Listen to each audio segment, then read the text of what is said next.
am the founder of Amaria Tech, a coaching and mentorship company, providing mentorship and coaching services to adolescents and youth. And I'm going to be moderating today's session. Allow me to invite Timothy from Roke Telkom. Let's clap.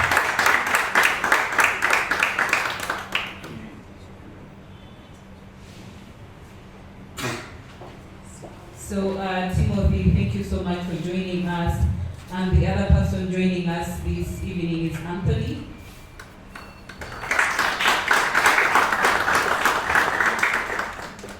Thank you for joining us.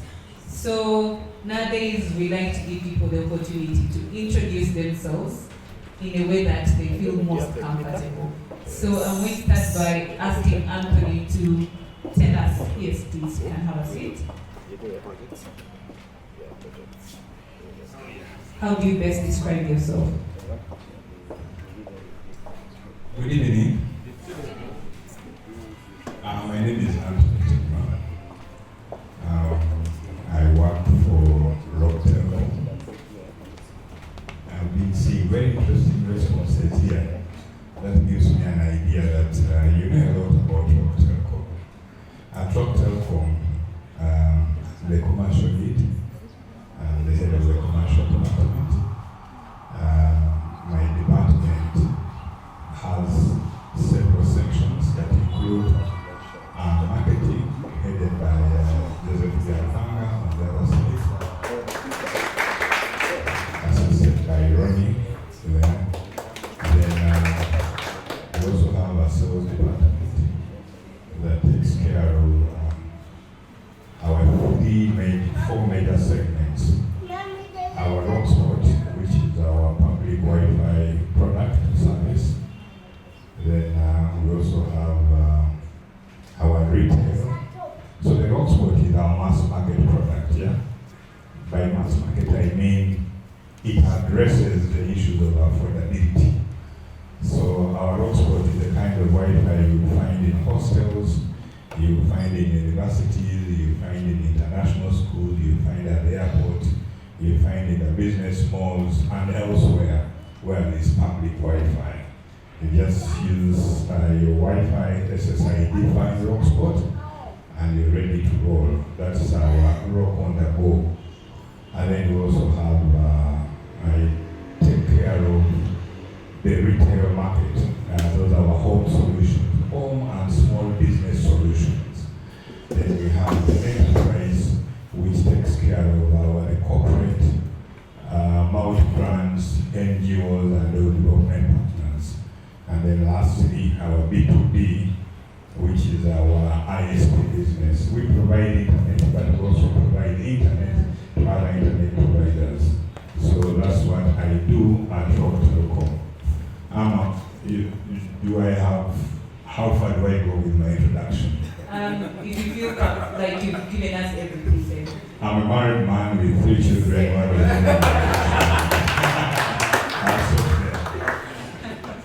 Thank you so much. Let's hear from Timothy. Good evening, everyone. I hope you can hear me. Trust that since you're looking at me at the moment.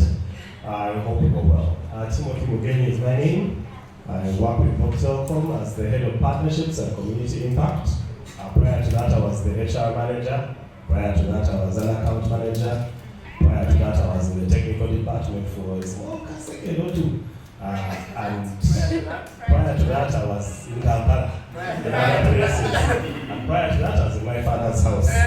Very active and on duty there. But Anthony has spoken a little bit about Roke, and we're really delighted to be here.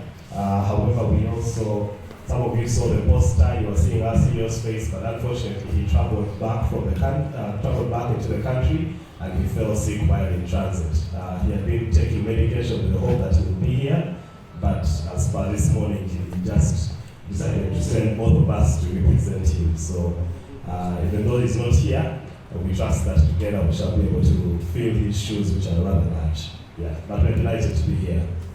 All right, then thank you so much, Timothy, for the introduction. And prior to that, or prior to other things that we're going to do, We are going to first allow you to share with us the presentation. And after they share with us the presentation, we shall have the chance to ask some questions based on the presentation. So I would really love you to pay attention. We have so many gifts that we are going to win. So pay attention, understand everything that they present so that you stand a chance to win a present or a gift. Thank you so much. Thank you very much. Because I talked about giving some prizes and awards and things like that, I don't know if I should. There are some Roke Telkom staff who are in the room. If you can just raise your hand wherever you are. Alright, so we have 3 of them. 2 from marketing and 1 from technical. They'll be enjoying themselves as we go along. But we have some prizes like has been mentioned already. So I think it's only good that we start off in the spirit of giving, since it's January and people are sometimes worried in January. Eh? So the people who are on the first row would like to give you some t-shirts. But if you would also like to get a t-shirt, you can move to the first row because there are 3 seats. Yeah, just the first row. Okay, there's still 1 more seat available. Just saying, opportunities come to those who pursue them.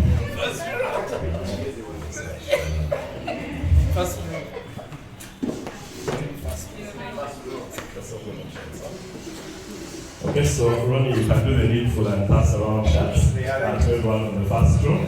But hopefully you'll come with your bag and they're not just coming to beep us. Additionally, we shall also be giving away some things. Valentine's is around the corner, and I think I'll talk about it as we go along. But while he gets the clicker sorted, maybe should I talk about that now? I don't know if marketing are allowed to talk about that. But I shall be giving away some tickets for a Valentine's Day show. Nava Gray is having a concert. Also, if you don't know Nava Gray, can you just make some noise? Okay, so you and someone else. I'm not going to say your significant other or what, such a lot of pressure. If you want, you can go with your landlord. It may help you get a discount. The opportunities for everything. But then also, in case you like some rugby, at a point we shall be giving away some tickets. This will be 4 tickets. So if you have a small team, a small startup, you can be able to go and enjoy yourself, right? Okay, so as they get the clicker sorted, I'm just going to do a little bit of talking while the clicker comes. Maybe also, if it's okay, the cameraman can just advise which position you'd like me to stand so that I can speak through it. Okay.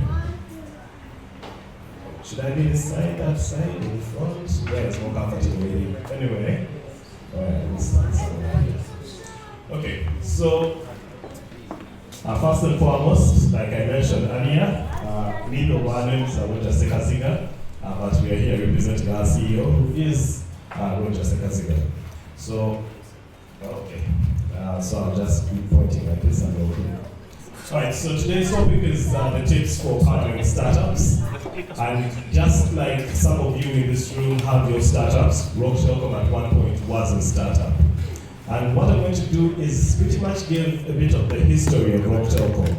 But we would like to know how much time we have, because we can really talk.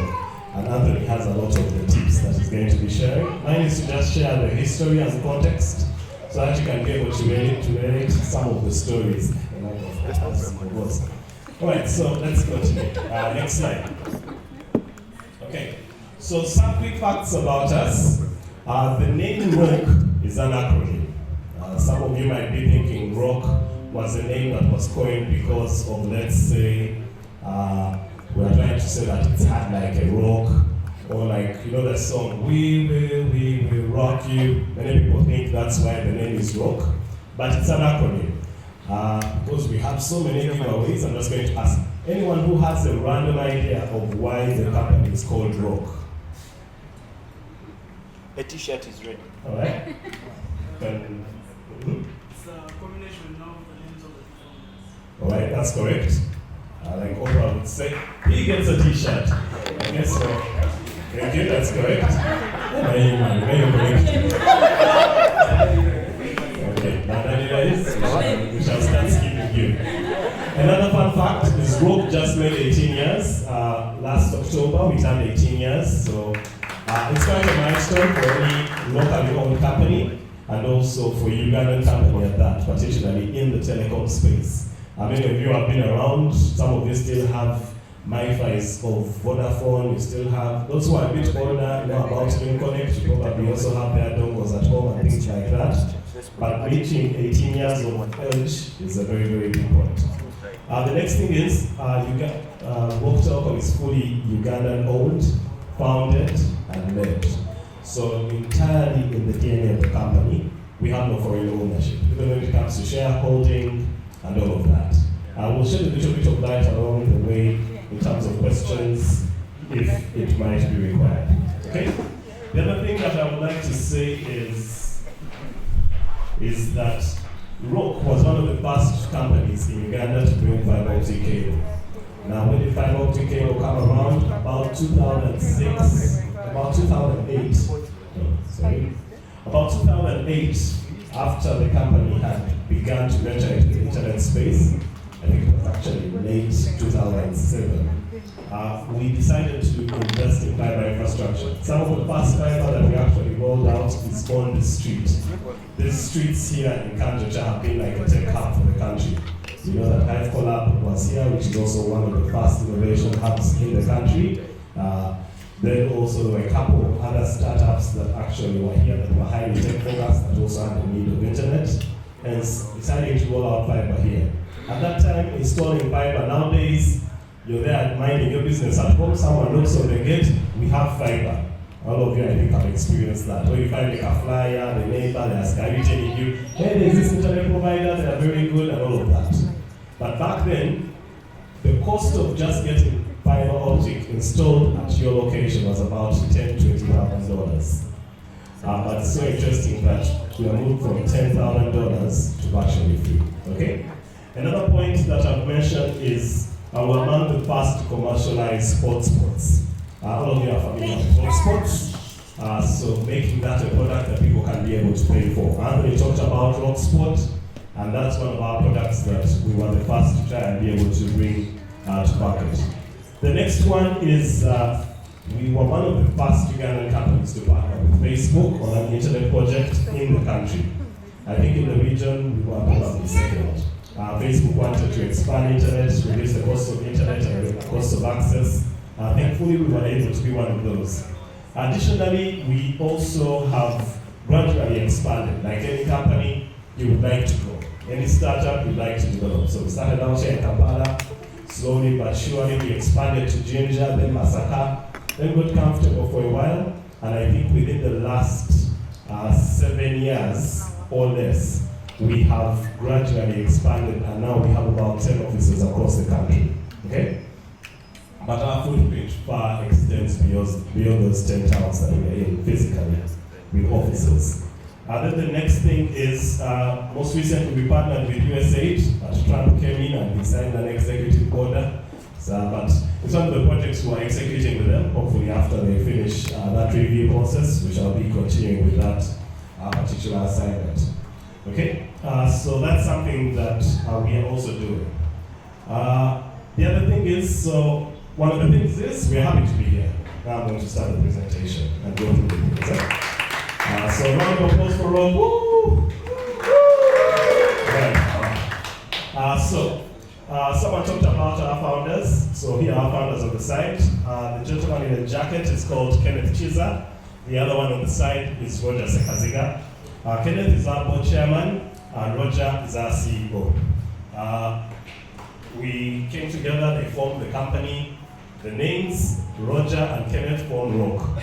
For us, we are really grateful that, by the way, they didn't choose their surnames, because the company would have been called like Seke, kind of like a motorcycle.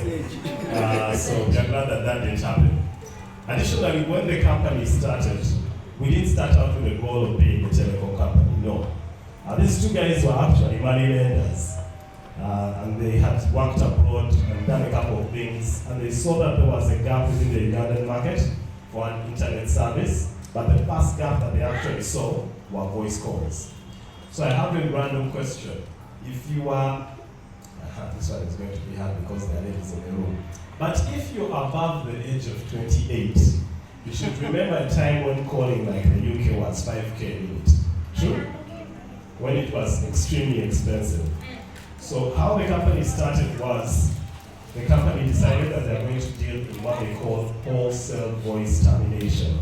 So for example, you're here in the room, a random question, how many of you in the last 5 days made a call to Madagascar? No one. How many of you in the last 10 days made a call to Swaziland? No one. How many of you in the last 30 days made a call to Lithuania?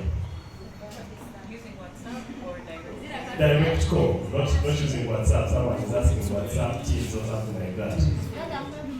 Now, those are the problems that if you actually break it from just this room and you take it up to a national level, you realize the number of calls that are going to these locations or these countries were very few. But there are people who still will call those countries, correct? And so as a result was that gap that was identified. So also voice termination was one of those things. Just to explain it very badly, but it will make sense. Imagine MTN, Airtel need to make sure they can call those countries. But who will they go to help connect them to those countries? Because to say they are connecting themselves directly and building out that infrastructure will cost a bit. So there will be middlemen who are handling that process. Roke was one of those early players in that space, and gradually that's how the company business was formed. Okay? So it was called Roke Investments International, a very bad name for a telecom company. So the name eventually became Roke Telkom. Then slowly but surely over time the company started to grow. How did the company actually start to invest in internet? It's very funny. With a single serviette and a conversation over some water and a bar. The gentlemen were having a conversation and they were talking about internet. They're like, hey, there's internet in this place. And one of the guys came, yeah, we can do this thing. Explained. One of the other people who actually helped found the company came in, had a conversation with them. They said, hey, can this thing work? You guys, are serious? Like every founder you're there, you're wondering, can I really trust this person? Those are the questions you ask yourself. Can I really say, I am going to invest, I'm going to take the risk and put out hard cash to make sure that we can make this investment? That's something that later happened, and internet became one of the products that kind of took over the business. Okay? Then eventually we also needed to distribute the internet, hence the investment in fiber optic cable that now exists. And along the way, that's how the name also changed. Because imagine a company saying internet called Roke Investments International. You will say, thanks guys. Yeah. But thankfully they also managed to change the name. So eventually it has grown, leaps and bounds, and it has evolved and taken different shapes and different forms. Okay? So you know us for internet. There are a lot of things that we do. Anthony, on the side of his chart, has almost all the products that we have. Please don't show your muscle, except you're married. But anyway, there are a couple of other products that we have. So fiber, home Wi-Fi, VPNs, data hosting, cloud services, wholesale voice termination, cloud services, name it. But beyond the tech side, there are also other things that we do.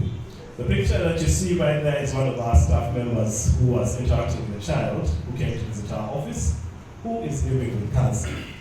So we are very active with supporting communities.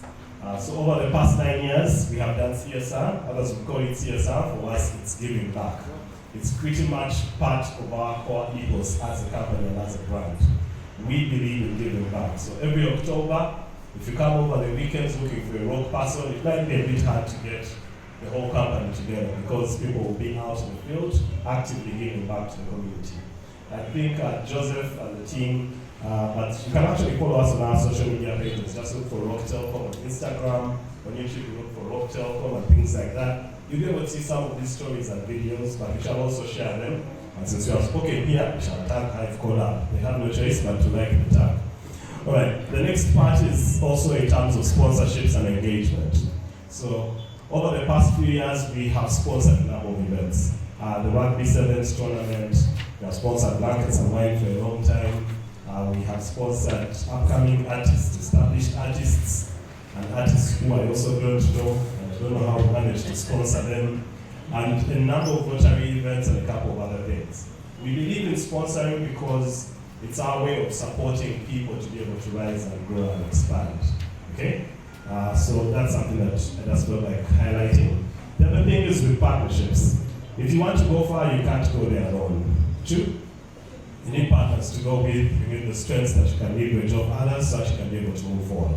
So as Roke, we have a very long list of partners, and our partners kind of cut across. Something that's very funny that people do not understand is that as a result of some of our partnerships, even though we are only present in Uganda at this moment, we can actually deliver services in Tanzania. At present, we are delivering services for a customer in China. We can deliver services across the world, if let's say you want internet or whatsoever it is, just through working with our partners. And also very many other companies rely on us. Some of the ISPs in our market actually use our infrastructure to deliver service, and there are a couple of things like that.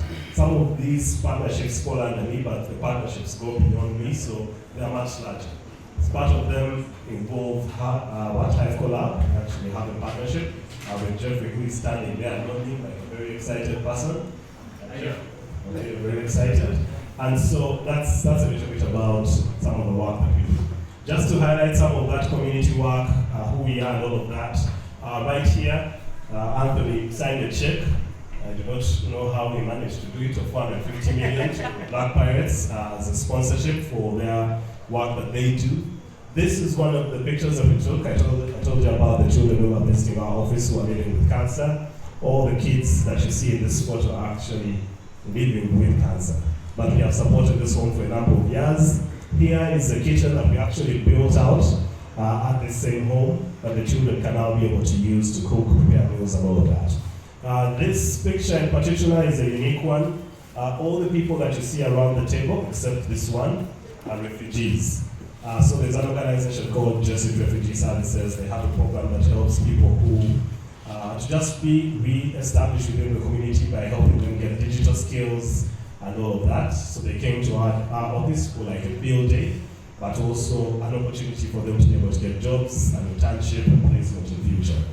Right here, these are the staff of Roke Telkom. I tried to look for a very nice picture where they're not having too much fun. This was the only one I could come up with. But we are a fun group of people.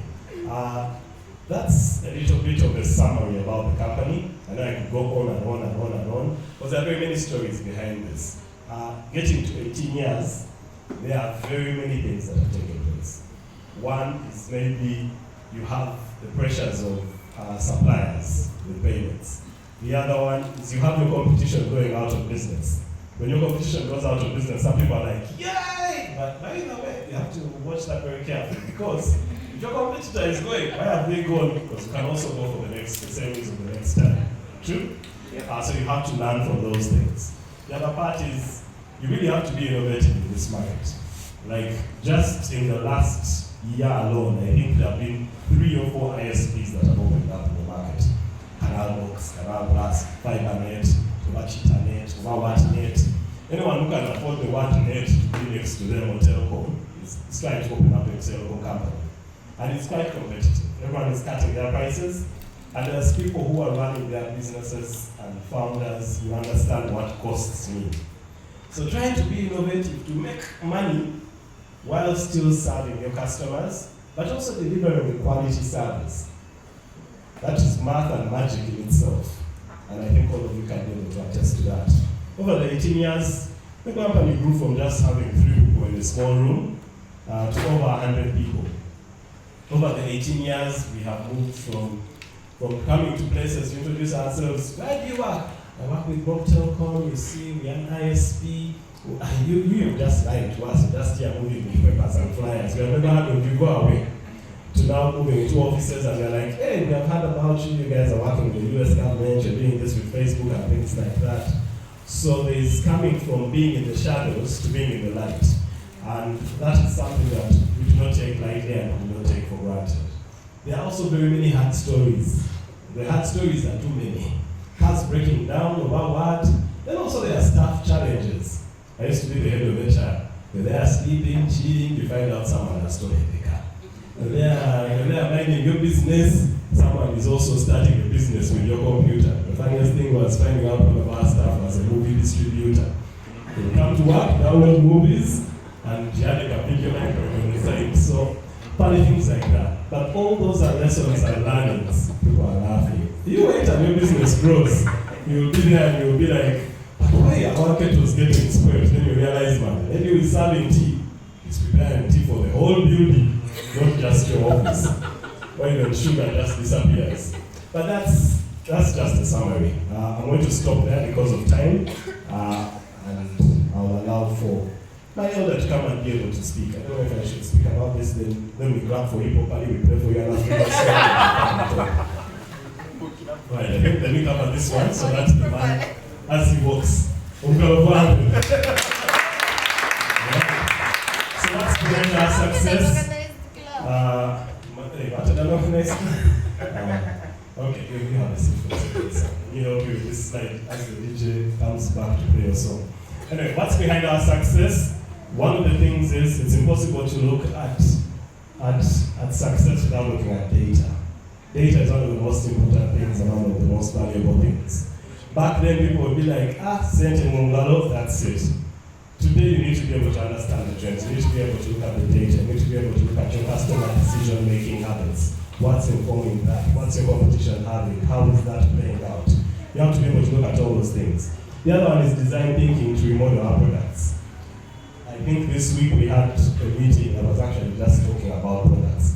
How do we make them come to life? How do we make them so that you who is in this room would say, Banana, I have to buy a Roke Telkom link? Those are the questions we try to consistently answer every single day. The other one is having higher perceived value. Something that's a very true fact is for our enterprise customers pay slightly more. Each and every single enterprise customer has a dedicated account manager. The account manager knows where they are, he knows the IT people. He's supposed to know their birthdays and things like that. But you guys remember that coming of KCB Bank, no competition, what do they do? When they serve cakes while drumming. Yeah, but anyway, we try to do our best with the team, but the account managers try and provide that greater value to our customers. The other thing is also identifying the growth potential that exists within the market. We try to make sure that that's something that we consistently look at. The other one is defending the underserved market. Sometimes you look at opportunities, like for example, you can look at semi-slum or you look at a refugee camp, and many of you are probably fighting for space within the Kampala market. You're like, I need these people to buy my services and products. But have you ever thought of going to a refugee camp to sell the products and services that you have? Because there's actually a real demand there. So trying to look out into some of those places which are underserved so that you can be able to find that. And then the last one, being able to understand that Uganda has the largest population of youth. It's growing quickly. Very soon, if you're over the age of 25, you just find yourself at graduation party after graduation party, then wedding meeting after wedding meeting, then baptism party. People are not giving up or giving birth. So we are consistently multiplying, but that creates an opportunity. That's how we are trying to define ourselves with success. But right now, let's give a round of applause for Mr. Anthony Tenua. The DJ has walked away. So we can of him as he comes.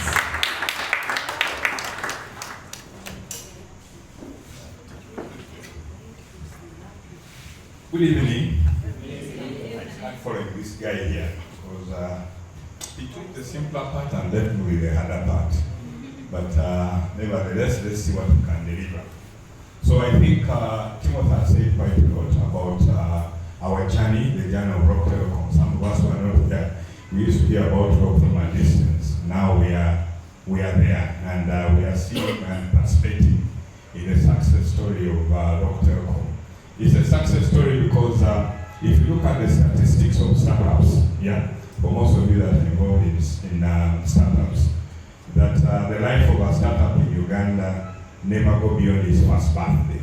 They say about 85% of startups never go beyond the first 1 year.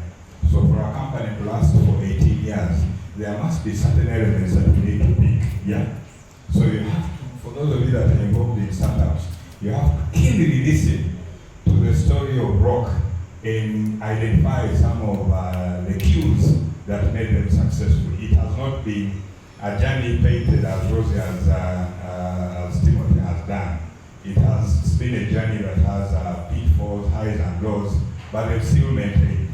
They maintain because they stuck to what they set out to do.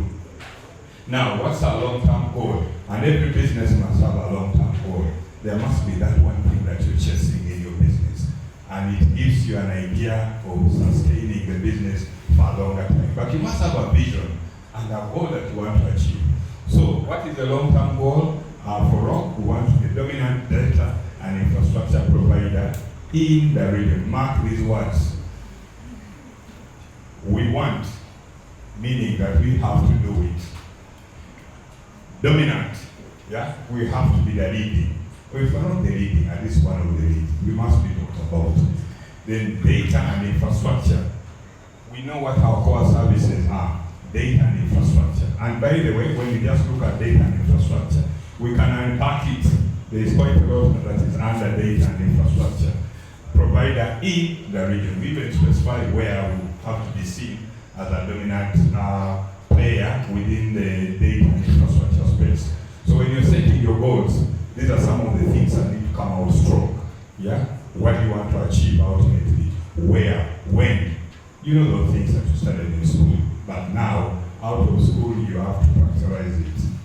So, how do we want to get to this goal? Because there must be certain things that you have to do that are going to lead you to achieve the goal you want, right? So what are some of the things that we want to look at? These are value-generated growth. And mark each of these words. Value is something that is substantial, yeah? Generated, and then growth. These are very strong words that you must be able to use. Optimization of the installation process. One of the things that makes us speak within this market is our ability to install our clients very fast. And that is one thing that we want to stick to. We want to optimize our installation process. We want to make it very quick. We want to make it very convenient for our customers, so that it is seamless. Develop a product development team. I think in one of those questions there was something to do with that team. Having a strong team that believes in your vision and actualizes your vision. That thing is very, very important. So we have to develop a product development team. I was looking at certain things here. Design thinking, prototyping. These are some of the things that come to mind. Design thinking, designing to address the needs of a client. Whatever product that you're coming up with or service, it must be able to address the needs of the customers. I think that is where the design thinking element comes in. It starts off with identifying the needs, then you evolve based on the needs of these customers. So, in our work, in order to achieve our goal, we have to ensure that we have a team that is keen at developing products that address the needs of the population and the needs of our audiences. And we also know that the needs of our population keep changing. Not so.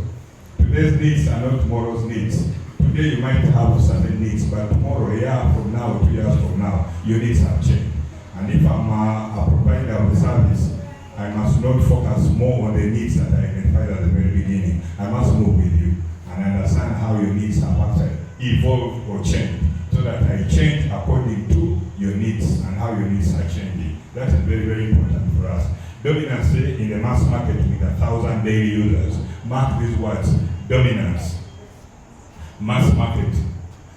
1,000 users daily. We even have a target. And we know where. And we know what we want to achieve. So we want to dominate the mass market with 1,000 users, daily users every day. Right now, we're doing about 1,800. In the mass market, remember we have several products. But this specific one is a mass market. We have about 1,800. We want to achieve 100,000 daily users. And this is what we are part of our goal. Largest local retail and wholesale data reseller in the country. I indicated earlier when I was introducing myself that amongst other products, we have a mass market product which we are calling the Roke Spot. For those of you that have been in these hostels and universities, I think you have interacted with the Roke Spot, right? But then we also have our retail customers, their home consumers. the people in the home that have those routers that use unlimited internet in their homes are what we are calling our retail. Then we also have our wholesale data. We also sell data to other ISPs. ISPs, internet service providers. So we're an internet service provider, but sometimes you have this wholesale data that you want to sell to another person who breaks it down to other people. Yeah? So this is how we want to achieve our goal. So you must have your goal, but you must state categorically the activities that you need to do that will generate or that will lead you to achieving that particular goal, right? So what have been the major shifts for our transformation? Improving our pricing based on economic value and design thinking.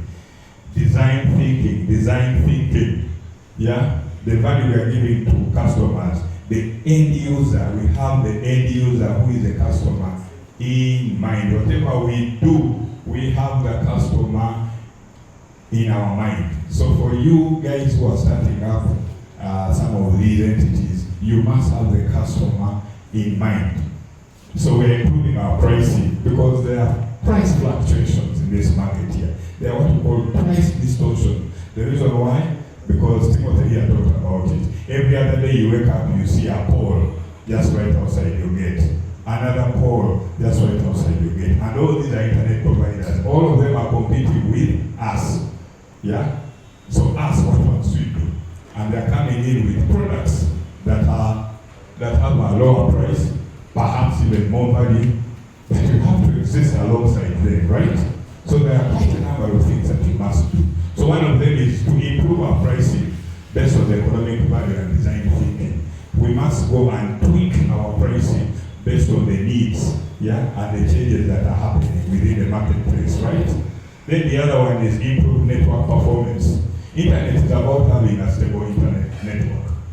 If you do not have a stable network, then you're in trouble. So one of the things that we must do is to shift into this transformation is try to improve our network performance. So even you, if you have a product, you must improve the performance of a product. And performance of a product or service means that you have to improve the product itself, which is the tangible one, or the intangible one, which is the service. You have to improve the distribution. You must improve all those elements, how you push the product in the market, merchandising and all those elements. So when you say improving network performance for us, for those people that have products, bear in mind that you're looking at improving the product and how it's perceived, improving its transportation, distribution, and even how it is how it plays out in the marketplace. Centralized ticketing system to improve the customer experience. The customer must access your service seamlessly. You must remove every pain point that the customer actually that the customer faces in the process of reaching your service. Technology is one of the elements that we try to adopt. So a centralized ticketing system means that once a customer makes a payment, everything flows seamlessly without any interferences. Budgeting is very, very key. Manage everything. I work in the commercial department. I'm the head of the commercial department. It means that I'm the engine of the company because I have to make money. Others have to spend it. But they spend it because if they spend, I make. If they spend, I make. So budgeting is key for us. Otherwise, we might spend every single coin. And before you know, Roke is no more. So we have to be very frugal with how much we spend and how much we allocate. So we do a lot of budget planning, because we have to allocate resources knowing that these resources are going to help us to win certain business. We have very clear and concise brand strategy. Our brand must be known. Yeah?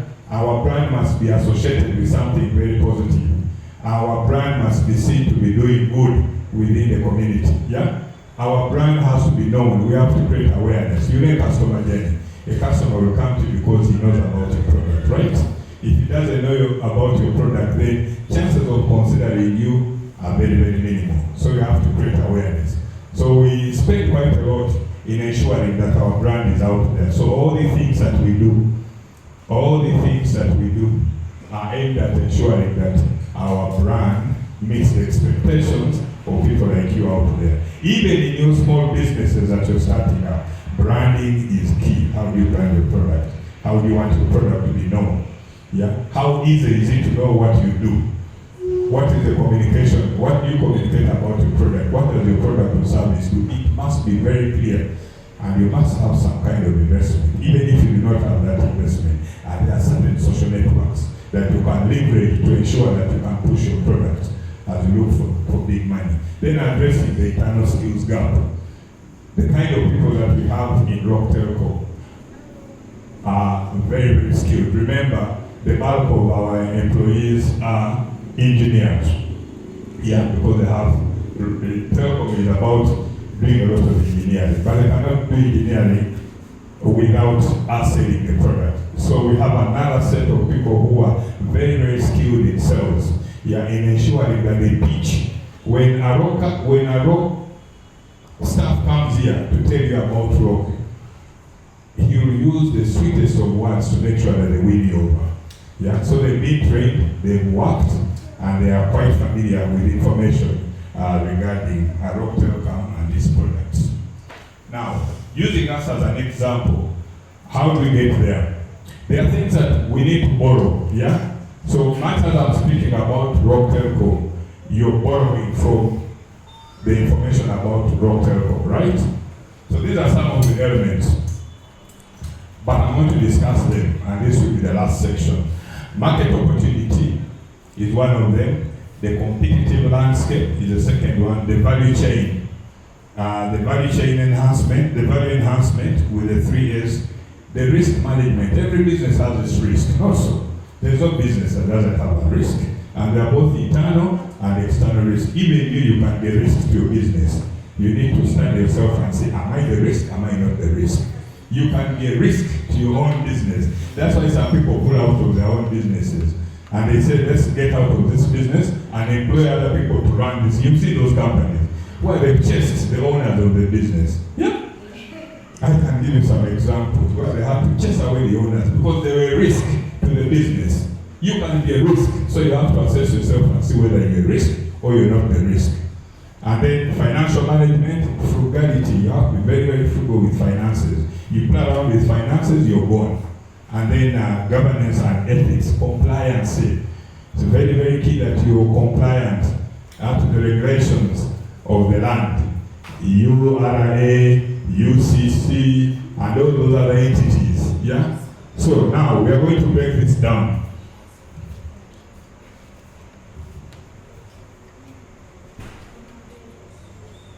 So the size of the market opportunity, and we're going to look at the example of Roke Sport. Currently, we reach less than 2% of the mass market. Yeah? With those numbers, yeah? You know the youth population, this is a product for the youth mainly. Yeah? But we reach only less than 2% of the youth who form the mass market. We have potential to grow this number here.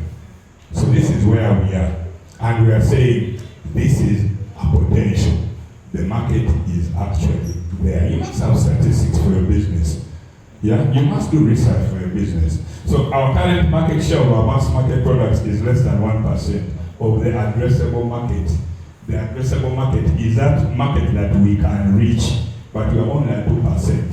So this is a huge opportunity for us to push our product. You must have these statistics with you. Yeah? You must know your current status quo. You must know where you're headed.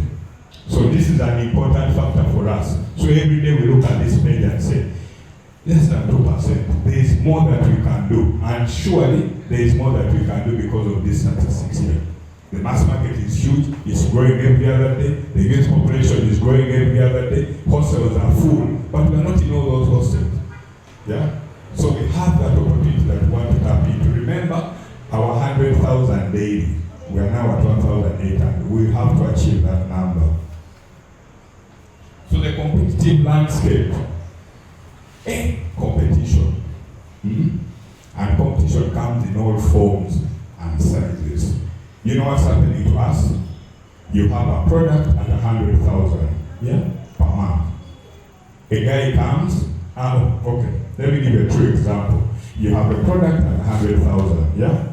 Installation fees, 150 to have this product. So at the very beginning, you need 250,000, right? In order for us to install for you that product. You know what the competition does? He comes, gives this customer the same product, gives him the first month for free, removes the installation. I mean, you're a customer, what do you do? What would you do?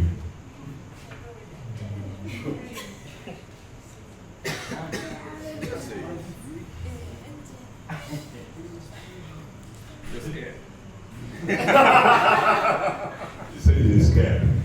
Yeah, so we have all these customers, we have all this competition facing us. Like I said, it comes in different forms and sizes. Yeah, you can never know where your competition comes from. And they encroach on your mass market product, on your retail product, on your enterprise product, and even on your B2B product. And they slash price because that is the entry strategy. Every competitor who comes in this space slashes price. You're selling a product at 1,000, they come and sell the product at 600. It's hard to compete with such a person. So in our case, who are the most important, large or most menacing competitors? Similar companies, Liquid Telecom, Grand Sprint, they are competitors. They offer the same products like us. So they are competing with us. If you have somebody who offers the same service or product like yours, it means they are competing with you.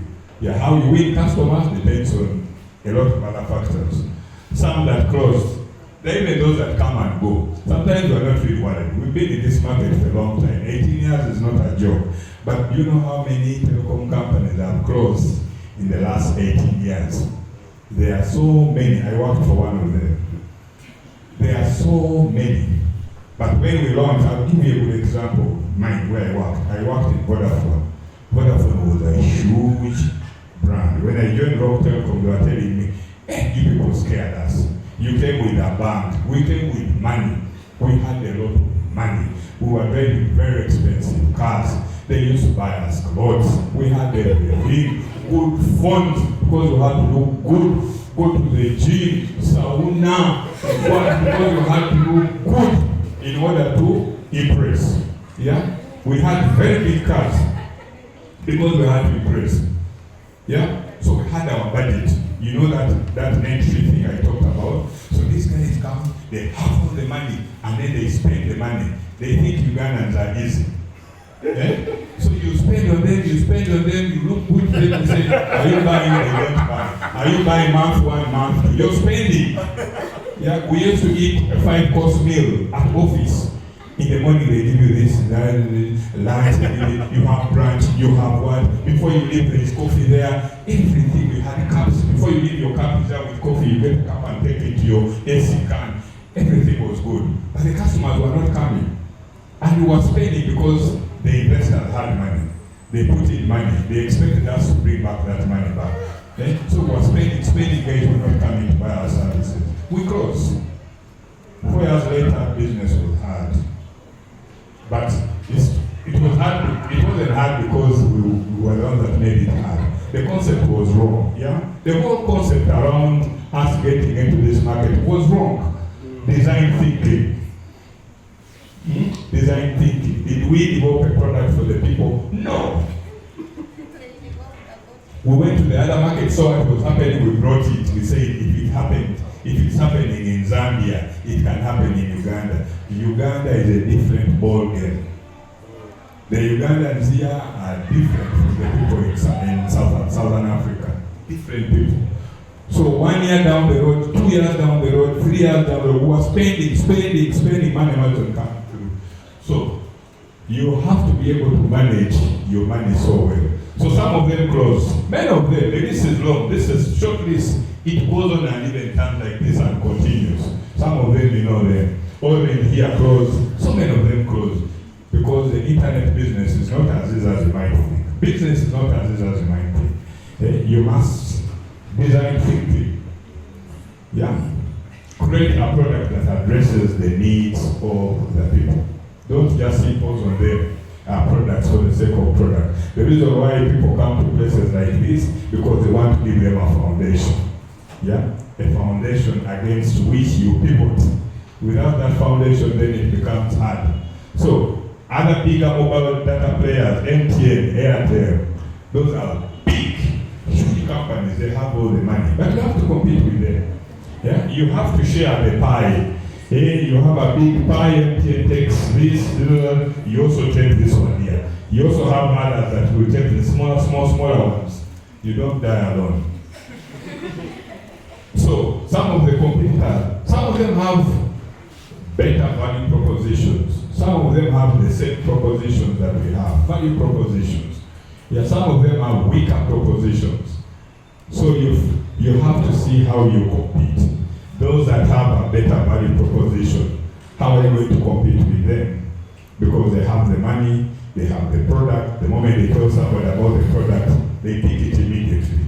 How do you pitch yourself against that kind of person? So there are other factors that you must consider. And then other telcos, MTN, 4G, they're into technology, they're into innovation, they have the big brand syndrome because they're big. And you have to compete with them. Even with your products, as you launch your product, whether it's juice, whether it's a fintech, whether it's whatever it is, whether in climate or agriculture, just know there are other existing companies that will offer similar competition to you. But how you navigate this competition is really what matters. Now, Roke's success story has been being able to navigate in a terrain that is faced with multiple competition. You don't shake them. You don't come with your price and you think they'll feel shaken. No, because they understand their value proposition. They know what they're offering to customers. They understand it. That is how they beat with locally grown companies, because we understand the needs of our people. We're not going to come like the Vodafones of this world and drive very expensive cars, get cologne, take coffee, 5-course meals, and you think you manage Uganda. You will not. You will not. For us, we understand the landscape. It is what that makes us big. So we know you, you know us. So we shall deliver on a product that we know fits with your needs. Yeah, that is what differentiates us from most of these companies that actually exist. So our value chain, remember your value chain is your strategy in action. What is your value chain? Your value chain is big. Anybody that sits between the point of launching your product to the point when you sell your product, anybody that sits there is your value chain. So it's a network of suppliers. For our case, we have suppliers, we have producers, we have distributors, we have third-party providers, we have channels, we have customers. All those ones have a value chain. Even a musician has a value chain. Do you know what forms the value chain of a musician? He has a producer, he has a songwriter, he has a video producer, he has video vixen, he has the makeup artist, he has... Have you ever seen a value chain of a musician? So even your kind of businesses, you have a value chain. You must understand your value chain because it's very, very important. Suppliers are people that give you products. Yeah? We work in the technology space. We need products. So these are people that give us products. How you treat them matters. Yeah? Because at a certain point you need routers, you need radios, you need this, you need that, all those technical terms. But then if you do not have suppliers that can provide you a service, even on credit, even at discounted rates, even on long-term credit terms, then you're not going to survive. Yeah? So this is our value chain. So your value chain is your strategy in action. When you're doing business, when you're doing a startup, you must have a value chain that speaks to your business. Your customer is part of your value chain because he is at the tail end. He or she is at the tail end of your value chain. But midway there are so many people that inform your value chain. So you must understand your value chain as an entrepreneur or as an innovator. So you have to look at your current value chain and understand it's already supported by three main flows: the information flow, material flow, and the financial flow. It speaks about the money, it speaks about your materials, but it also speaks about the information from your value chain. Those are key important metrics. So, value enhancement, those are the 3 A's. One is agility. We are looking at Rocksport as an example. Our Rocksport, the objective is to respond to the short-term changes quickly. Yeah? You know what it means to be agile? Eh? Short-term changes quickly. Quickly is an agile element. How do you respond to situations? Eh? Are you slow like a snail or you act fast? You must be able to read the mood of the market. You must be able to respond to the changes of the market. You have to be able to respond to the needs of the market quickly. So your ability to respond to all these changes that are happening, either long-term or short-term, shows how agile you are. You have to continuously engage your supply chain partners. But first, you must identify them. Yeah? You must identify them. They have to be at your fingertips. Who is in my value chain? When I produce a product, who is in my value chain? Even the person who helps you to test a product. Remember, you have to test a product before you launch it. Never launch a product without testing it. I have a research background. I know what it is. You have to test your product with your target audience to see whether they are likely to purchase it or not to. Sometimes we create product, put it on the market from a decision that we made in our rooms, and we think people will take up this product. Before we know, our success rate is 0. And then we start complaining, Bandoga, what, Michi, my neighbor. No. Your supply chain, you never considered, you never put in a lot of effort to understand what your customers actually need. Adaptability. I think that was in one of these games you've been playing, there was an element of adaptability. Yeah? You remember that? Somebody got his, the guy who got many t-shirts there, bandage. Yeah? So you must be able to adjust. Like I said, changes are happening every other day. There are so many things that are emerging. Now look at our case, AI, Internet of Things, IoT, data analytics, cloud solutions, all those things are happening every other day. It's AI, but if you unpack AI, it has so many things. But how your adaptability level, how you're able to respond to the changes that are happening in the marketplace matters. So adaptability. If you cannot do it yourself, do it with a team. So you have to make sure that the team you have are responsive. Adaptability. Remember COVID time? COVID came, we had a product that wasn't selling. It wasn't moving. It was a home solution. Yeah? It wasn't moving. We had internet for the homes. We expected people to in their homes to put internet. It wasn't moving. Okay, it was moving, but slowly. Huh? Hey, so what we did, COVID came. Hey, we took advantage. Everybody went home. Offices closed. Remember, we have enterprise internet. Offices closed, and they told us shut off your internet. It means that meant we are not getting any revenue from, because offices are closed because of COVID. Not so. That was revenue gone. If you're getting 300 million from enterprise, it means wait. And see how lucky we were. Everybody went home. Then this is a solution that had failed to make it. Failed. We tested it, we tried, people are not buying. Hey, COVID came. The demand for our home solution short. Sekaziga. Because now everybody had moved home. So now there was an opportunity for us to sell our home solution. We didn't have equipment because the demand was too high. We used to get one client who wanted a home solution maybe once in a week. Here we are with 100 demanding for this product every single day. You cannot meet that level of supply. Value chain.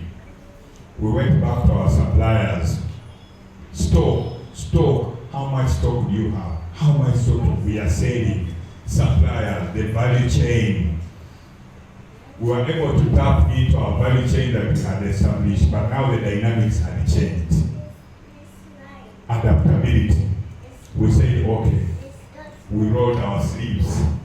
We said, the thing must happen. Every other day, from one customer a week to now 100 every single day, demanding for a service. You don't have so many cars, you don't have those numbers of engineers installing 100 customers every single day. But it had to happen because customers were demanding for this product. That time had come.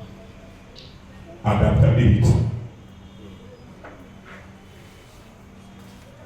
We were able to look into our adaptability as a company to say, okay, let's now move. Our value chain was strong. There was a market change that favored us, that favored the product that was needed. Now this was the opportunity. You had to jump on this opportunity. 9 days we were working. We removed everything. We asked government to give us tax to go. We never feared COVID. That was enough. None of us died. Because we had to respond to the needs of the people. Not so. That is adaptability. As a businessman starting up a business, you have to be adaptable. You have to be adaptable. Think through the changes and be fast in your thinking because somebody else will jump into the opportunity. So you have to be able to track changes, create flexibility. Suppliers. We had one supplier, we now had to get more. From China, from South Africa, from everywhere, from where we needed things, and from everywhere to make sure that we have these things. So we were very, very flexible, but we knew the changes were coming. We tracked our changes. We knew this is how we were performing. We knew how the landscape was now going to change. And then the last one is alignment. Alignment speaks more to the things we do internally. With the staff you have, maybe some of you don't have like many staff members within your company, you're probably one or two, but alignment is key. Understand the roles and responsibility. Yeah? Each of us has a role, but we speak more, it speaks more to our skill set. Yeah? I'm not a marketer, but he's a marketer. He's into partnership, he was in HR, he was account management, he was everything. Prior to that was this, prior to that was that, prior to that was that. You remember his story. Adaptability. Yeah? But we're able to align him. Yeah? Because we know his skill set. You must understand the people that you work with, you must understand their skill set so that you can align them to their responsibilities. Yeah, you have to motivate people. Don't just sit there, you earn a salary, you're buying a car. Meanwhile, the guy who comes to work at your place who is doing the same work with you, he's working, you can't even give him transport. Then for you wake up, you're buying a Subaru, you're doing this because you had a win for. No, you have to incentivize your people. If you do not incentivize your people, they're not going to be motivated. They will not deliver. Yeah? So you have to respect. Performance management, you have to know, and that is what happened at Roke Telkom. They are performance management because we need to know how you are performing. Everybody is given a target. You have to give yourself a target. You must know that in January I'm going to make maybe 50 million shillings. That's your target. Whether you achieve it or you don't achieve it, you've given yourself a target. Yeah? But monitor this target. Because you have to achieve it, because it's a target you set yourself. So performance management is very, very, very, very key. Remember, if you cannot measure it, you cannot improve it. Yeah? You have to be able to measure every metric that you set out. Risk management. Remember the risk. I said sometimes you're a risk to your business. You can be a risk to your business and they'll throw you out of the business. Your own business. Remember, what was his name? No, not Bill Gates. The other one, Apple. Steve Jobs. Steve Jobs was thrown out of his business. His own business that he started. Because it was a risk. But it was his company. So you can be a risk. So what are the key risks that currently exist? For some of us, for our company, we have internal risk. Yeah? Organizational leadership. We keep losing people. That's a fact. Yeah? We keep losing talent. You cannot hold on to a talent. There are people who are extremely skilled. They are looking for them. Our place is a place that trains. You train a person for 3 years, just know that person is definitely going to go.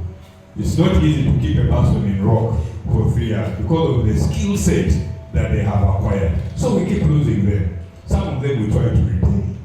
Yeah? So that's a risk. And where do all of them go? They go to the competition. Yeah? Once they reach the competition, they fit in properly because you've given them the training ground. Yeah? Product value proposition. It keeps changing. I've given you live examples. Yeah? Today you're selling a product at 100,000. The guy comes and puts a product at 50,000. And they base it with a lot of value. So it's a risk. Supply chain. We have suppliers. Sometimes we don't have a lot of money. Yeah? Because now for us, the difference between our business and probably some of your businesses is that we invest so much at the very beginning with the hope that if I sell with this client in the next 10 months or 12 months or 15 months, I'll be able to recoup all the investment. Yeah? If I give you internet today, yeah, I can be able to get all the money that I've invested in you in 8 or 10 months, not in 1 month. So I invest in you a lot of money at the very beginning. The supplier won't know that. The supply chain. The supplier has given you equipment. He doesn't care to know whether you're going to get your investment in the next 12 months or 1 year. No, or 8 months. He will not. Supplier chain. Financial. That's just an example. I've invested in you. I'm going to recoup my investment in the 8 months. Where am I going to get money to run the rest of the things? So I have to be very frugal with my finances. I have to plan, I have to budget, I have to do everything on the budget. External risk, competition. Competition is hitting hard. It's just giving me a just last year alone, there are about 10 companies that came in, all doing internet. All doing internet and rolling out fiber everywhere. You see those wires, the fiber cables, blue, green, yellow, they are running fiber everywhere, even places where you're not. You may not have that money to match that level of investment, but they're here. And you have to deal with them. Otherwise, they will throw you out of business. You become obsolete. Yeah? So competition hits hard. Of course, other factors. Currency, economic factors. People don't have money. Today he buys, he finishes 4 months without buying a package. It's normal because money is scarce. We've just been through a period of Christmas. People going back they're going back to school, they're going to spend money. Come February, after they pay school fee, so February, March, sales go down, whip, because people have used their money. They had a Christmas period, they paid kids to go to school. He will say internet, no, your finances drop. Yeah, those are some of the factors. Industry regulation, URAs on us every other day, new taxes, new taxes, new taxes, new taxes, new taxes, and you have to deal with it. Because if you don't deal with it, they'll close you. They'll just close you and you go away. So financial management, I think I've dealt so much with this. Yeah, you have to be able to forecast. You have to be able to plan for the taxes because the taxman will be on your case. If you do not pay taxes, then chances are high that people won't trust you. They won't have confidence in your entity. Yeah? You will be a dual-carry person. You will be a briefcase company. So you have to be compliant. Tax, but you have to plan. Financial reporting. You have to know how much money has come in, how much money has gone out. Yeah? How much money have we spent? Where have we spent? Then some financial controls. Very, very, very, very key. You must have certain financial controls. Money just doesn't move out of a company. No.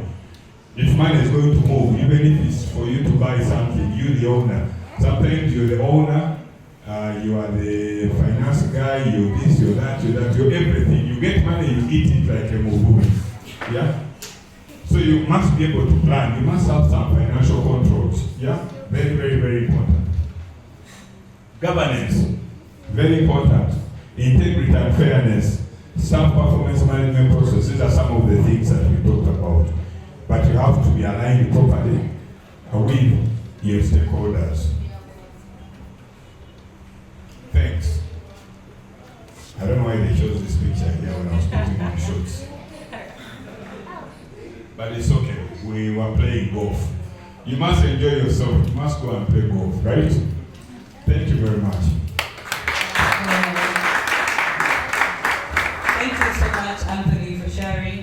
also Timothy for sharing with us. My highlights from this, I've been able to pick a few takeaways. And the first thing is that building a company takes time. What we see today with Roke Telkom, it's been an 8 years journey. I know so many people start businesses and tomorrow they want to be big. But as we see, that target is to have over 100,000 users in that product that they mentioned. However, right now they have about 10,800. Is that correct? Yeah, 1,800. 1,800. But nowadays we see a young person starting a business and within the first 1 year they want to reach more than 1 million people. We see that in the pitch decks that we do present. So I think there is a lot for us to learn from this presentation, allowing us to be very realistic with our expectations and also knowing that building a business is a journey. Then the second thing is that our staff must feel and share the vision just as the owners of the business, because it is them that are going to push the business. The founder of Roke Telkom isn't here right now, but you can see the passion that Timothy spoke with. You would think he was there when they were starting. Yeah, then the other thing that I really picked that Anthony said was that never launch a product without testing it. Because you may have the assumption that people actually need it or that they want it, but unless you have tested it and people have expressed that there is a need for it, you may end up producing a product that will flop. And then something that he kept on emphasizing is design thinking. Designing your product around the problems of your customer, understanding your customer and what the actual need is. And then second last is control your finances, know your money.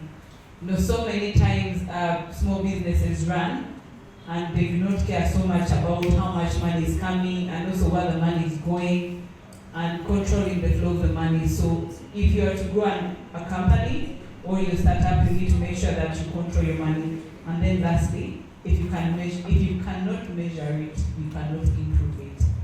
From what we have seen from the presentation this evening is that they measure what they do.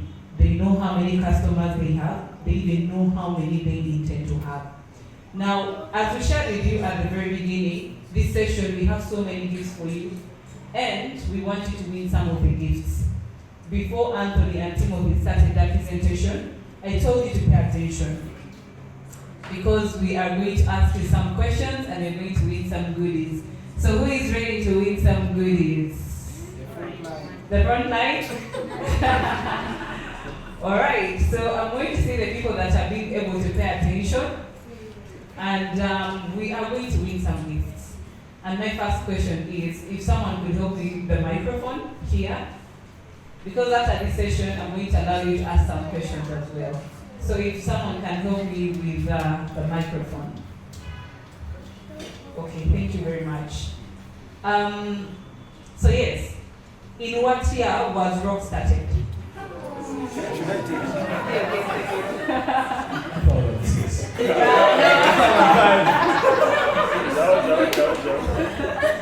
Let's pass the mic to someone.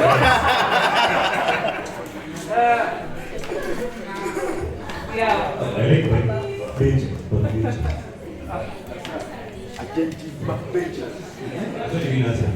Are you sure? 2006. Another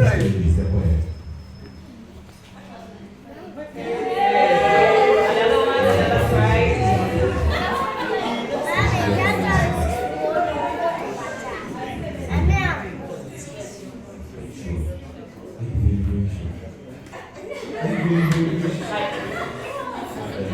All right, it was in 2006. He won. So let him get his gift. Let's clap for him. Thank you for paying attention. And now we are going to the next question. We got to learn here that the name Roke is an initial of two names. So I'll let Joseph pick the next person who will answer. What are the two initials in the name Roke?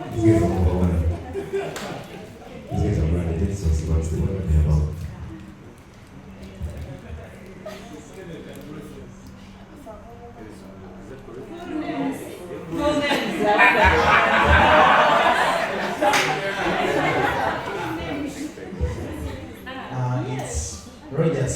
Sekaziga and Kenneth Kizza. Alright, let's clap for him. He wins. Yes. You guys were really paying attention.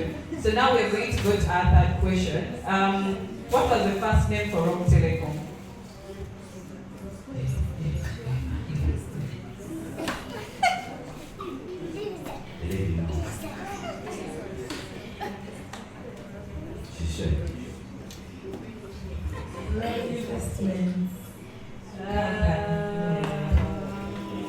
Another try. Roke Investments International. Is she correct? Is she correct? Exactly. Yes, so she wins. She has clap for her. Okay, so now this one is going to go to an interesting presentation. What is the long-term goal for Roke Telkom?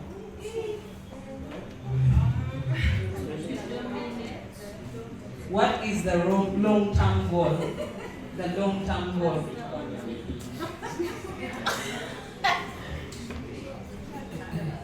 It's getting very easy. The goal was to be the dominant data infrastructure provider in the region. Well, she gets it right. It's always good to take the one that's it. Alright, so again, this one is, thank you. So we understand that competition is very important for every business. Just as every business has competition, so does Roke. So who are the three main competitors of Roke?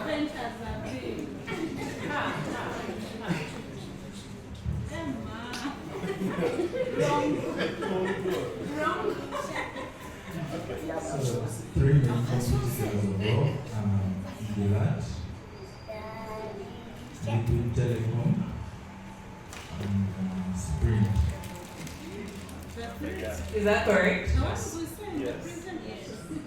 Yes. Well, they say it's correct, so he gets it. You had another. What another answer? What another answer? Who had another answer? Yes. Okay, Sophia has. It's MTN, Airtel, and Lyca. Okay, so they all win. They all win. Okay, so now I'm going to go to Anthony's presentation, and there is a very interesting question here. Since we are business owners, or some of us aspire to be business owners, what are the five major shifts for transforming a business?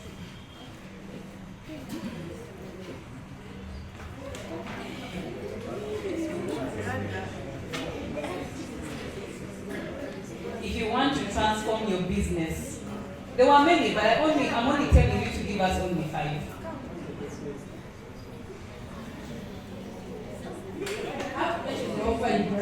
Yes, all the five. Okay, I have one is it.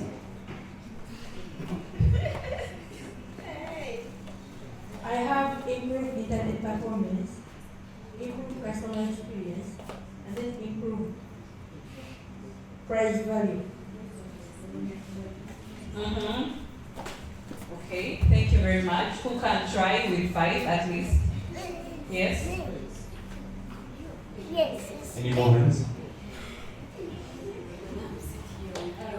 We have improved pricing based on economic value and design thinking, improved network performance, addressing internal skills gap, budgeting, clear and conscious brand strategy, and addressing the internet skills gap. Let's clap for her. Let's clap for her. Well done. Thank you for paying attention. So this was towards the end. What are the 3 A's of value enhancement? 3 A's of value enhancement for business. The 3 A's are agility, adaptability, and alignment. Well done. Well done. All right. So this is actually a very interesting one. What kind of activities does Roke as a brand love to associate with? Again, this goes to the branding strategy. What kind of activities do they love to associate with? How many are able to answer? Maybe, I don't know how many, 2 maybe. Let's give 2 people a chance. One answer. Since they are all about the customer, they like where the customer is. So they like sports sponsorships and everything. Is that correct? Very correct. What else? Who else? Anyone else with an answer? Let's give the lady a chance.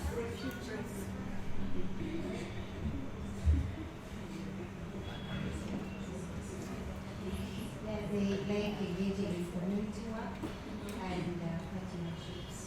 All right, they love partnerships. So in a nutshell, they love to engage with activities that are positive and can also be positively associated with our brand. And so this is the last question that I'm going to ask. They asked it at the very beginning, and I need an answer. What are the 5 major services that Roke Telkom offers?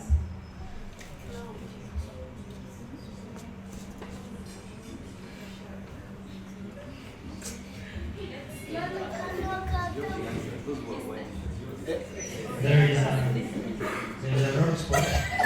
There is a enterprise, Roke enterprise business.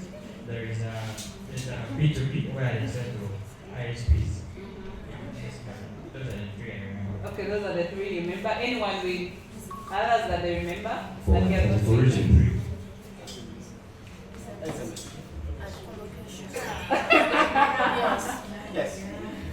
SMS. There's Roke Sports, Roke Sports, co-location, and SMS. All right, thank you so much. Thank you for being innovative, something that they have told us to do throughout this session. So those are some of the questions that I picked out. And again, I want to re-emphasize design thinking and also what does not get measured does not get done. So being able to measure something is very important and paying attention to our finances. Now this is the moment where I give the audience a chance to ask Anthony and Timothy some of the questions that have been burning that they feel like they need answers to. So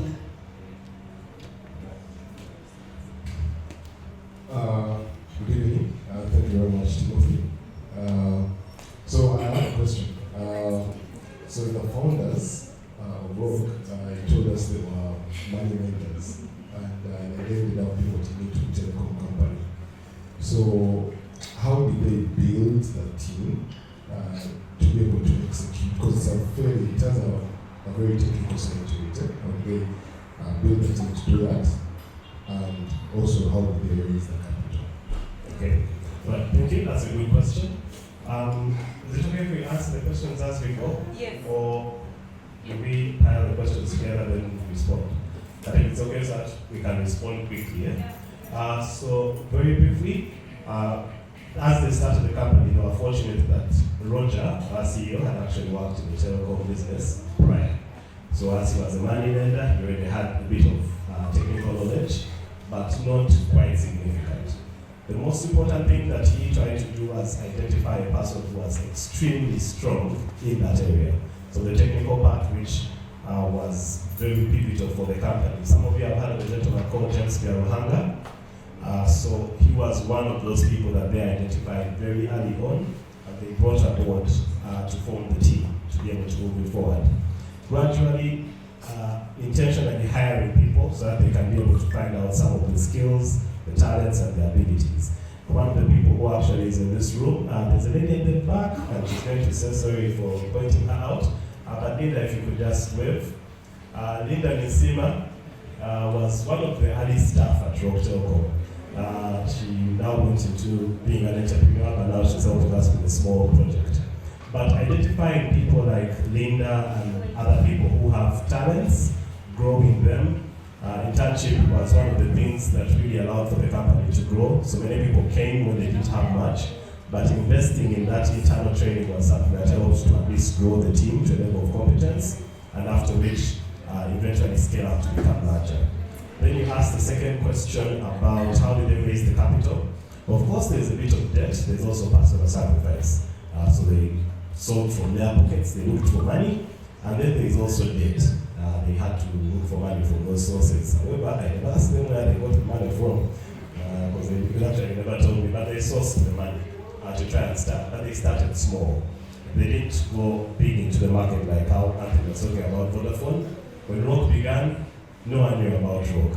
But gradually with time, the brand got to be known and also got to progress. I hope that answers you. Yeah. Oh, but the growth process took so long. I joined Roke after I think about 8 years. But at 8 years, we had to go and introduce ourselves very seriously. And Linda, who is at the back smiling, can remember. Because you tell people, I work with Roke Telkom. Hey, so what is that? Roke, you people are the ones of Roko. And it was just funny. But just trying to make sure that you intentionally grow small, consistently, but trying to make sure that every single client that you're serving them with a quality service, and it has helped us reach this point. Yeah. Okay, so we'll be getting maybe up to 5 questions, and then we'll answer them. Okay. Let's do that.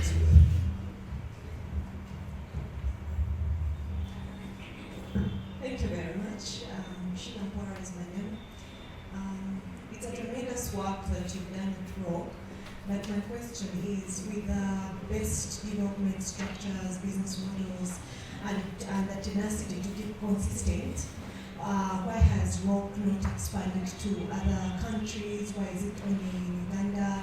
Do you have a plan? Is it a strategy for consistency in business that you should learn and keep one foot in one country for over 18 years? Because some competitors are like 8 years and have spread all over different countries. So what's the whole, should I call it magic, or what's the secret for you not expanding to other countries with all the structures and the business development strategies you have in place? What I'm contributing is very good. It's a powerful question.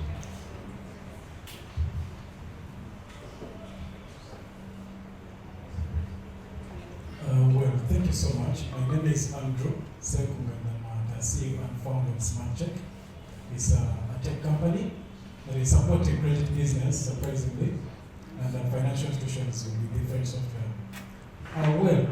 Me, I'm a startup founder and a business person. I would like to just get interest in any skills that Roke Telkom will have to support people in our category to foster growth, and seeing that we also can partner with you as potential future big customers too. Thank you. CEOs. Yes, hi to my name is Edgar. My question to you is, it's a weird question. Why do you employ the job? Yeah, it's a good question. Why haven't you, I know in marketing process, so why haven't you started a marketing firm? Why is, how long have you been saying, how long you've been employed at Roke for so long, and all the other guys at Roke, right? It's a good question for me. I want to know why have you been at Roke for such a long time? It's a business. Yeah. Are you sure about that? What's the question? I love the honesty. Yes, thank you very much. My name is Joseph Uswari. I'm the team leader at Andy Scholar Career Hub, which is an edutech bridging the gap between the university students and the industry. So my interest is, I didn't know a lot, but I've actually loved what you've shared. I'm just a bit curious. What do you depend on when you're trying to look out for partnerships, giving pirates the ticket, to partner with them, and also what would be something that you would be looking at because you've come and shared your story with us? Is there something that we can also work together with so that we can help you achieve your dream of reaching the 100,000 users daily? What would it take for us to partner with Roke Telkom? Thank you.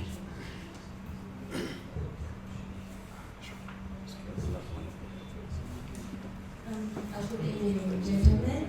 Good evening to everyone in the house. My name is Sophie Kenyango. And while I was reading through Roke Telkom before the Kahoot game, something caught my eye, and that is the partnership you have with GK India, is it?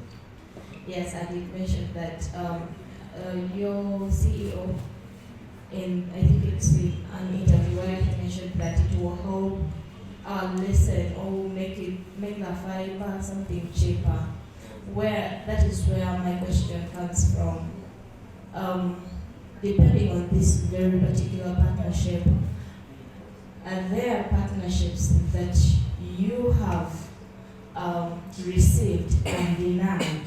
And if yes, which type of partnerships have you denied and why, and which type of partnerships should, let me put it in the startup bracket, should startups look out for and be aware not to fall victim, because you guys have been in the game for quite a while, and I believe you can guide us better there.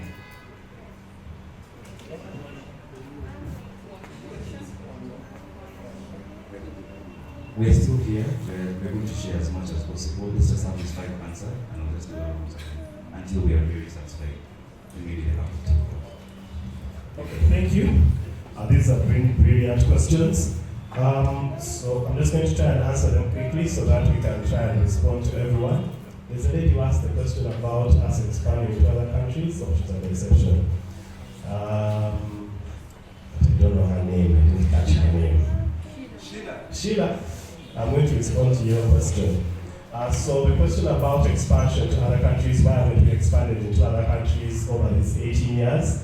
Fun fact, we did expand into other countries. We expanded into Congo and we expanded into Zambia. But like Anthony mentioned, sometimes you need to be able to understand the market. Something that works here may not work there. So for example, I think in Zambia, for example, because of internet was sky high, we can find ways of doing it cheaper. But the people in Zambia like to buy from Zambians. So people like to buy from each other. So as a result, doing business became very difficult. We tried partnering with people on ground, but sometimes also managing a business that is probably over 2,000 kilometers away, remotely, sometimes a bit difficult. So at that time, it caused a lot of challenges for us. The competition was also aggressive, but when you're also not on ground to be able to fully understand the market, it became difficult to expand. And also, this being an ISP business, the investment is very high. It's a lot of capital that you're pouring in with the hope of recovering it. It's not like a product which you sell, you take it to the market. If it doesn't make sense, you can bring back the stock, take it to another environment. Or a service which is delivered online or something of the sort. So that's one of the reasons. With Congo, challenges there. Language, people, buying habits, patterns, staff members who became thieves and things like that. So in Zambia, we still have operations, but they are very, very small. In Congo, we did have operations, but because of how it was playing out, I think, I need to confirm, but I think we sold off part of those business, that part of that business unit to the people there. But at present, you know about the M23 version of Goma as a particular town where we were based. So that's about expansion. There was a question that came from Smart Check, the credit institution, on how to partner with Roke as a company. I think maybe I'll let Anthony respond to that one. Anthony, you want to respond to it now, or I finished? Okay. Then the other one, which was a very good question. Why haven't I started a business yet? That's a dumb question.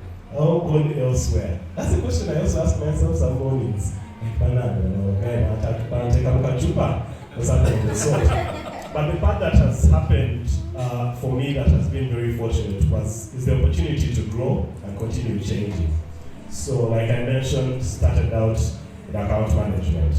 While I was doing account management, who is at the back, tried to convince me to join technical. I learned almost everything to become a NOC engineer, supporting customers. But one day I just looked and I said, I can't support customers. Then an opportunity came in HR. I applied to it, by God's grace, got it, learned, developed, grew from HR officer to HR manager. After that, I'm like, I need to move. Then they tell me, now you know you did this thing with USA, it has worked out, let's start a new department. You start a department. So for me, while I haven't yet gone out, although I have started things on the side, but I need to dedicate some time to them also. But there is the part of being able to continue learning. So the time I now decide to say, okay, I'm going to start my business, I'll at least have a wealth of experience on somebody's payroll. Because if I say, I want to start my business now, let's say, I feel like I've got the knowledge, let me go and start out an HR consulting firm. But I really don't understand it from the CEO's perspective going through COVID, how you are going to manage your operations. Anthony was talking about it. You're having this smart revenue coming through from your enterprise clients, then that revenue is wiped out, and now you have home customers that are coming in. And everyone is like, they're making money. But when you're looking at the value chain and looking at the money critically, you get to realize the profit margins have significantly also shrunk. That knowledge and wisdom would not come if I had just started out my own business. So that's kind of like to answer it, but I'm still also asking myself that question. Why haven't I started my own business? Yeah, but that's one of the things. But the other thing is also Roke is a very good place. The environment is really challenging. People are very fast-paced. Things move like this, but you have to also keep on innovating, try out new things, have an interest in other areas, because if you do have an interest, you can be able to grow. Same with every place. Sometimes people say, I've been in my place, I don't have opportunities, but are you exposing yourself to the opportunities that lie in other departments? You're like, Bananga, I'd like to learn about marketing. I don't know if everyone here is a CEO or something, but some of you might be working like, we use a telecom company, like you might be working with MTN. MTN is large, very widespread across the country and all of that. The marketing team is going to do an activation over the weekend. You can ask the marketing team, can I come along and just be able to see how you do marketing? It's an opportunity for you to learn those skills, and if let's say you wanted to transition in the future, you can say, they can actually be able to say, oh, this guy has expressed interest. When you apply for the job, they'll be like, yeah. But the biggest thing is gain the experience on somebody else's bill, so that when you move out, you have the experience that's enough to be able to get started right. Okay? Then I'll jump the question of EduTech with partnerships. I know I'm skipping some of those questions, even though it's my department, but I feel Anthony will also be able to speak to them as well. But Sophie asked a question about partnerships. What are some of those we have denied? What should someone look out for and all of that? Sometimes when you're looking at a partner, you will have a lot of mistakes. I have to tell you this without a shadow of a doubt. As a company, through these 18 years, there are some partnerships that are just bad. In the voice business, this is a very true story. Some guy came, miraculous money. Like let's say the deals that the guy brings to the table are very serious. First month, second month, the guy is really paying you well. After I think about 3 months, he disappeared and left us with a bill of over $150,000. Where the guy is located, they're not in Kampala, they're in Mauritius. How do you find the guy? You have to fly there. When you reach there, you don't know the language, you don't know the streets, but you have to find a lawyer. Find a way of suing them to try and get back your money. Those are some of the challenges, and sometimes you learn through experiences. Some see in the office like, what? There are other people who will make you real suffer. With the voice business, people can, because you're dealing with people internationally, you're dealing with them simply on email. Hey, we are in this company, we are based in Lithuania, we have voice rules, we would like to terminate past traffic through you, For you here, you're doing math. If we do this, what? You give them the high cost, they don't even bargain, they say, fine, let's send you a deposit. You get the deposit. The volume of traffic is high, you're like, hey, we're making money. They quickly pass the limit, you're like, these guys will pay. You tell them, hey, by the way, you have not yet paid, they pay you, hey, you get excited, you're like, these guys are good. But sometimes you have to learn. So sometimes you find some organizations have like credit limits. They'll say this is the limit. They will insist on you having bank guarantees. For example, the fuel segment, Vivo Energy will not give you fuel just wow. They will say, okay, get a bank guarantee. You're like, but you know me, I'm here is my office. No, get a bank guarantee so that we can be able to give you. If you don't pay, the bank will be able to pay us. And those are things that sometimes you learn through experience. But the thing I would advise you to look out for is people who have skills in a different segment or skills that complement you. For us in the telecom sector, it's very funny. All of our competition, we have conversations with them. Like the Liquid Telecom CEO used to work at Roke. Now imagine that Anthony talked about they train people, then they leave. So our head of commercial went to Liquid as their CEO. So basically our whole strategy is with the guy on the other side. Like, what are we going to do? But he goes there and he's also respectful. He's like, I'm not going to poach your clients, also don't poach mine. So you have like a gentleman's agreement. But in between there, the guy is really moving and what? We are going far. But then you get to realize there are opportunities for partnerships and synergies. He recognizes some of your strengths that you have that you can be able to give to him, and also vice versa. He knows where you are strong and he is weak. Sometimes your competition is actually your accelerator of growth. It sounds very funny, but it's something that you need to understand. Like on Nassau Road, a person will tell you, if you bring a guy a deal, I want 10,000 t-shirts and I want them by Friday. The guy will say, yeah. He will do his math on his calculator and he'll say, I will meet out. Afterwards, you find him delivering. You look at the shirts and where he has printed them from. Not all of them have been printed in his place. He has spread it across, he has spread across his risk. His competition is cashing out on his deal. But he is growing. Try to also have that mindset. Understand that your competition can also be a friend. Your competition combined with you can actually be a door into something much greater. That's something that you should look out for. The other one is also when you're looking for partners or even companies to work alongside.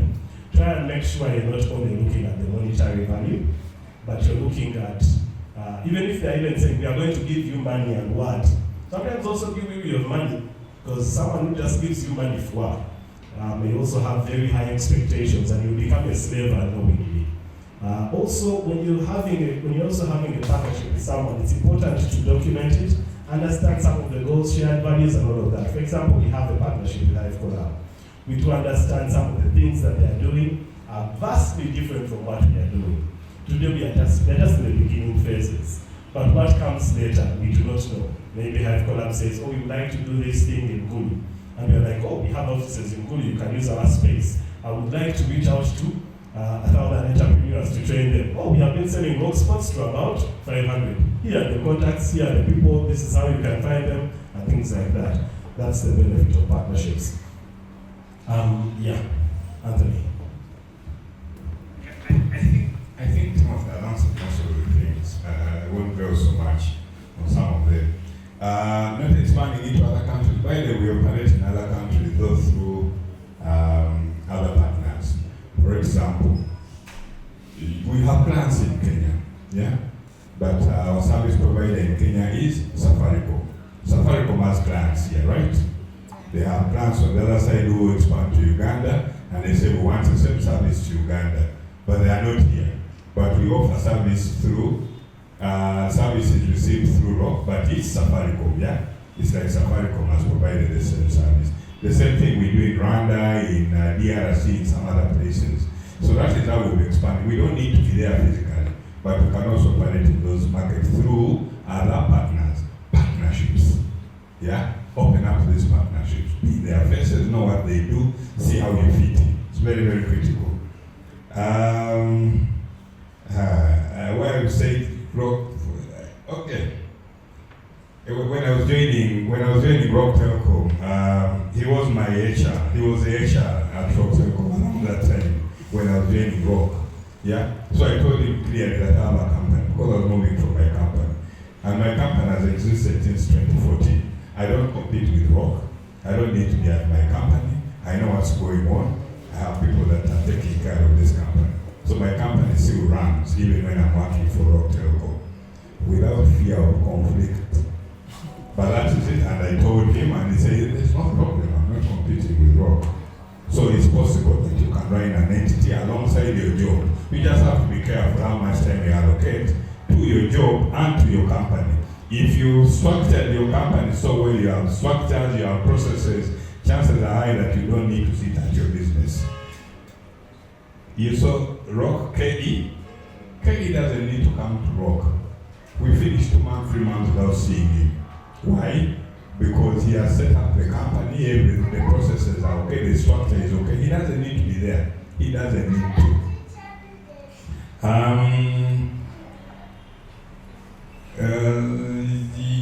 remember talking about the value chain as somebody who is looking at partnering with Roke Telkom. You have to look at the Roke Telkom value chain and see how you fit in. Yeah, reach out. Don't fear to walk into Roke Telkom and say, I'm a startup into fintech. I need to come and understand your business. You understand mine, and see how we can collaborate. Right? Don't fear to reach out. Now you've seen our faces. If you came to work and said, I want to meet Anthony Tenua, I'll come out, I'll give you a time slot and say, can you come back on Wednesday? I understand you understand our business and see how we can do business together. So utilize us. But your kind of business must be aligned with what we are doing.